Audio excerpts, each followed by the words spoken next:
Sir ఇప్పుడు మీరు అందరికీ మంచిగా ఉండాలని ప్రయత్నిస్తారు బాబు మోహన్ గారు, ఎట్లా సాధ్యం అవుతుంది మీకు అక్కడ టీడీపీ టీఆర్ఎస్ మధ్యలో? మీకు రేవంత్ రెడ్డి గారు క్లోజా బాగా? అందరూ కూడా తమ్ముడు అని పిలుస్తాను, అన్న అని పిలుస్తాను. బట్ అంత గోల గోల అయిపోయింది కదా అప్పుడు ఈ కొనుగోలు విషయం, ఓటుకు ఓటు. ఇక అది అతని క్యారెక్టరు, అతని మనసు చెప్పింది ఆయన చేశాడు. అది అతను మీరు నమ్మగలుగుతారా? అంటే ఆ టైంలో సాక్షాత్తు ఒక ముఖ్యమంత్రి గొంతు వినిపించింది ఫోన్లో, ఆయన ఐ విల్ టేక్ కేర్ అది ఇది అని అన్నారు. ఆయన ఆంధ్రప్రదేశ్ పదాలు ఉంటాయి ఆయన, like what brother, don't bother, ఈ కట్టాడి కొన్ని ఉంటాయి. ఇంకా డోంట్ బాదర్ అండి, వీఆర్ విత్ యూ, ఇంకొన్ని ఉంటాయండి. అది కాబట్టి చెప్పండి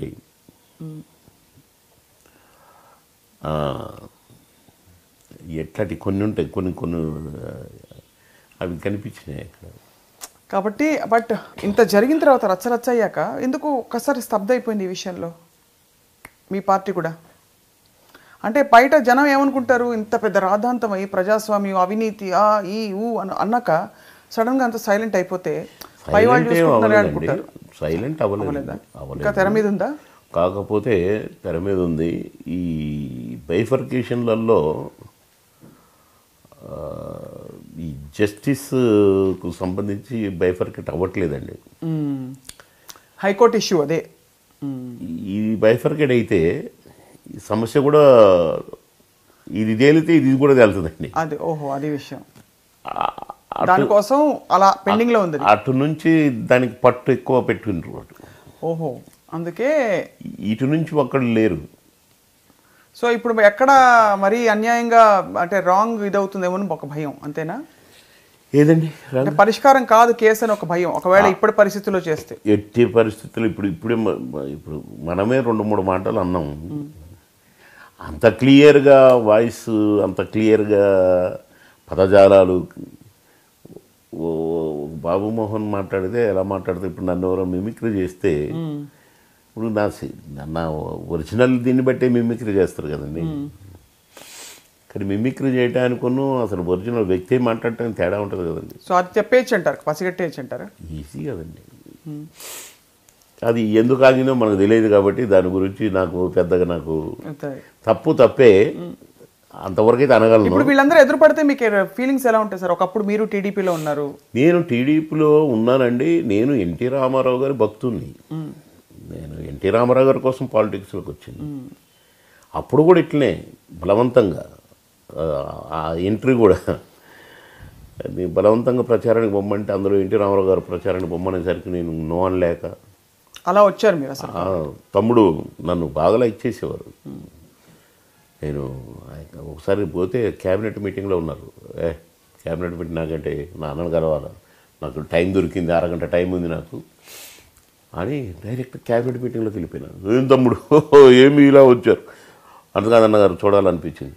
ముందు మీరు లోపల కూర్చోండి, మేము వస్తాం, మీ వదిన గారు ఉన్నారు అంటే పోయి నా దగ్గర కూర్చొని ఆ చిన్న టేబుల్ ఉండేది ఎన్టీ రామారావు గారు, 2 చైర్లు ఉంటాయి. అటు లక్ష్మీపార్వతి గారు కూర్చుంటారు, ఇటు అన్నగారు కూర్చుంటారు. మీ అన్నగారి చైర్లో కూర్చో రా బాబు మోహన్, మీ అన్నగారి చైర్లో కూర్చోండి,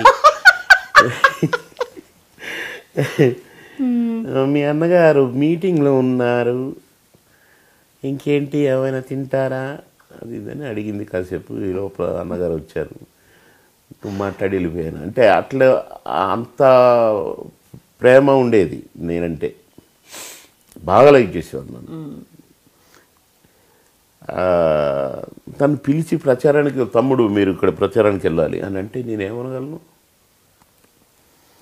మైక్ పట్టుకుంటూ ఏడుస్తున్నాను నేను. ఇట్లా అంటుంది mike. First speech, political speech ఇవ్వబోతున్నా రాణిగంజ్లో, జనం అని మాట్లాడినా. ఆ రోజు నుంచి పొలిటీషియన్ అయిపోయారు. అంతే కదా, రాసిపెట్టింది అలా.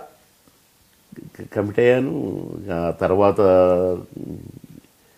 కొన్ని మీటింగ్లకు అటు ఇటు పోయేవాడిని. ఈ లోపల చనిపోయారు. చనిపోయినప్పుడు నేను ఇక్కడ లేను. ఇక ఎందుకు నన్ను అన్నగారు పిలిచారో నేను అన్నగారు ఏ ఉద్దేశంతో పార్టీ సేవ చేయాలి అన్న ఉద్దేశంతో అలా ఫ్లోలో వచ్చేసారు. నేను ఆయన మీద దీంతోనే సరే ఈయన కూడా పిలిచి టికెట్ ఇచ్చారనుకోండి, నువ్వు పోటీ చేయాలన్నారు. ఓకే, మొన్న టికెట్ ఇవ్వలేదండి నాకు. కేసీఆర్ గారు ఎన్నో సందర్భాల్లో నన్ను పార్టీలోకి రమ్మంటే, బావగారు నేను రాను, డూ ఆర్ డై, నేను అన్నం ఉండదలుచుకున్నాను. ఎందుకంటే మంచి మంచి వాళ్ళు కూడా పార్టీలు మారి అన్పాపులర్ అయ్యారు, నేను అట్లా ఆగదలుచుకోవద్దు బావగారు ప్లీజ్ అని చెప్పిన వాళ్ళు సందర్భాల్లో. ఆయన కూడా నన్ను డిస్టర్బ్ చేయలేదు. 1-2 సార్లు నేను ఇంటికి వస్తున్నా అన్నారు కేసీఆర్ గారు. హరీష్ రావు గారు కూడా మీ బావ రమ్మంటున్నాడని వచ్చారు. నేను బావగారు అంటాను, ఎంతమందిలో ఉన్నా నన్ను కూడా బావమరిది అంటాడు. అప్పటి పిలుపు అయినా ఇప్పటికి మర్చిపోలేదు, అది ఆయన గ్రేట్నెస్. నేను ఫస్ట్ పార్టీలో చేరిన రోజున పార్టీ హౌస్లో అంతమందిలో మీడియా ప్రెస్ ముందు ఫలానా ప్రొఫెసర్ గారు, ఫలానా పారిశ్రామికవేత్త ఫలానా గారు, ఫలానా మాజీ మంత్రి గారు ఫలానా గారు, మాజీ మంత్రి నా బావమరిది బాబుమోహన్ గారు అని మాట్లాడారు. కన్న నిండా నీళ్ళు నాకని. ఇది అప్పుడు పిలిచిన పిలుపు ఓకే. ఇప్పటికి కూడా ఇప్పుడేమో పని, అప్పుడంటే అన్నాడు బాబుమరిది అని అనుకున్నాను. టికెట్ ఇవ్వకపోయేసరికి నాకు ఫోన్, అప్పటికి 10 days అయిపోయింది. ఇక నేను ఏ పాలిటిక్స్ వద్దు, హాయిగా సినిమాల్లో టీవీ సీరియల్ చేసుకున్న బతకొచ్చు నేను మంచిగా ప్రజలకు దగ్గర. ఎందుకో నా మంచికే ఈయన టికెట్ వేయలేదు, మంచి పని అయింది అనుకున్నాను నేను అని. నేను ఎట్టుపోలేదు, ఇక ఇంట్లోనే ఉన్నా. ఫోన్ కేసీఆర్ గారు మాట్లాడతారు, గుండె గడగడ గడగడ కొట్టుకుంటుంది. ఇక అంటే చానాల తర్వాత మాట్లాడుతున్నాను, ఏమంటాడు అసలు ఎందుకు వచ్చింది ఈ ఫోను. సరే అని హలో అని ఇట్ట పెట్టుకున్నాను. ఏం బామ్మరిది ఇంకా బుద్ధి రాలేదా, నిన్ను మోసం చేస్తాడని తెలుసు నాకు, నా ఇంటి తలుపు ఎప్పుడు తెరిసే ఉంటాయి, రా అన్నాడు. రేపు వస్తా బావా, నీ ఇష్టం బామ్మరిది అని పెట్టేసి పొద్దున్నే బాగానే టికెట్ ఇచ్చాడు. పోటీ చేయిపో అన్నాడు, వేసాను. 15 రోజులు ఒక్క చిటికేసుకుంటూ తిరిగాను, గెలిచాను, వచ్చాను. సో నేను పార్టీలు మారవలేదండి. టికెట్ ఇవ్వలేదు కనుక, టికెట్ ఇచ్చి పోటీ చేయమన్నాడు కనుక ఒక అవకాశం ఇచ్చి చూద్దామని. అవకాశం కాదు, అంటే మీకు ఒక అవకాశం ఇచ్చుకుని ఇంకొక పాలిటిక్స్లోకి తెచ్చింది నేను. ఇప్పుడు నువ్వు ఎటుగాని పరిస్థితి అయిపోయింది, అంతే కదండి. సినిమాలు మానేశాను, సినిమాలు ఇప్పుడు నేను ఇక్కడ రాజీనామా చేశాను అనగానే వస్తాయా, రావు. నేను ఇప్పుడు ఏం చేసి బతకాలనే దాంట్లో పడిపోయానండి. ఇప్పుడు నా లైఫ్ ఏంటండి. ఆ టైంలో పిలిచి టికెట్ ఇచ్చి పోటీ చేయిపో అని మనుషుల్ని ఇచ్చి బాబు అన్ని చూసుకోండి మీరు అని పంపిస్తే అసలు కళానిజమా చెప్పండి. కండ వేశారు, బీఫారం ఇచ్చారు, పోటీ చేయిపో అన్నారు. రేపు లాస్ట్ డేట్ నామినేషన్. ఇవాళ టికెట్ ఇవ్వకపోతే ఇచ్చాను, పోయాను. సరే, ప్రజలకు నా మీద ఉన్న అభిమానం గెలిపించింది, వచ్చిన. అంతేకాని నేను ఏదో పదవుల కోసం పార్టీలు మారి కాదండి. ఆ ప్రేమను చూశాను, ఈ ప్రేమను చూశాను. అందరూ మారారు, నేను మారకుంటున్నాను. ఇతను ఎవడు మాట వెదవల మాట విని నాకు టికెట్ ఇవ్వలేదు.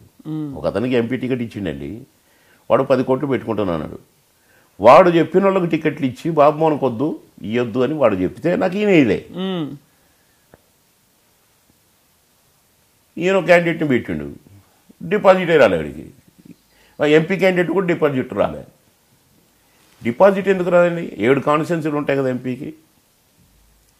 నా పవర్, నాకు జరిగిన అన్యాయం అంత పనిచేసింది. బాబుమోహన్కి టికెట్ ఇవ్వా అన్నట్టు అయిపోయింది నిజం. మరి ఎంపీకి 7 నియోజకవర్గం, ఇప్పుడు నా నియోజకవర్గంలో రాలేదండి, మిగతా నియోజకవర్గంలో రావాలిగా. 6 ఉన్నాయి కదా ఇంకా. నేను ఎక్కడ మళ్ళా ఇప్పుడు మాట్లాడుతున్నాను. అవును, ఈ మధ్య అసలు ఎక్కడ మీరు, నేను ఎక్కడ ఒక్క మాట నాకు టికెట్ ఇవ్వలేదని కానీ, నాకు ద్రోహం జరిగిందని కానీ, అన్యాయం జరిగిందని కానీ, సినిమా ఫీల్డ్ని వదిలేసుకోవాల్సి వచ్చింది ఈయన గురించి అని కానీ నేను ఎక్కడ అనలేదండి. టాపిక్ వచ్చింది కాబట్టి మీరు ఎందుకంటే 2-3 సార్లు రిపీట్ చేశారు. ఈ పార్టీలు 2-3 పార్టీలు మారితే ఎట్లా, నేను మారలేదండి, అదే కాన్స్టిట్యున్సీ మళ్ళీ. పరిస్థితులు మిమ్మల్ని అలా తీసుకెళ్ళాయి. ఇప్పుడు అదే ప్రజలకు పార్టీలు మారండి అనేది ఉంటే 100 కోట్లు పెట్టినా కూడా అంత మెజారిటీ ఎట్లా గెలుస్తుండే నేను? నాకెవరు లేరు, నాకు ఓటరే మిగిలిండు. ఓటరే లీడర్ అయింది. నాకు లీడర్ లేరండి, అందరిని కొనేసిండు అతను, అందరిని కొనేసిండు.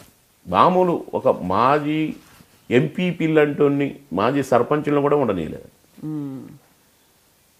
ఓన్లీ ఓటర్ లీడర్ అయ్యి నన్ను గెలిపించారు. ఇది చిన్న విషయంగానే కాదండి.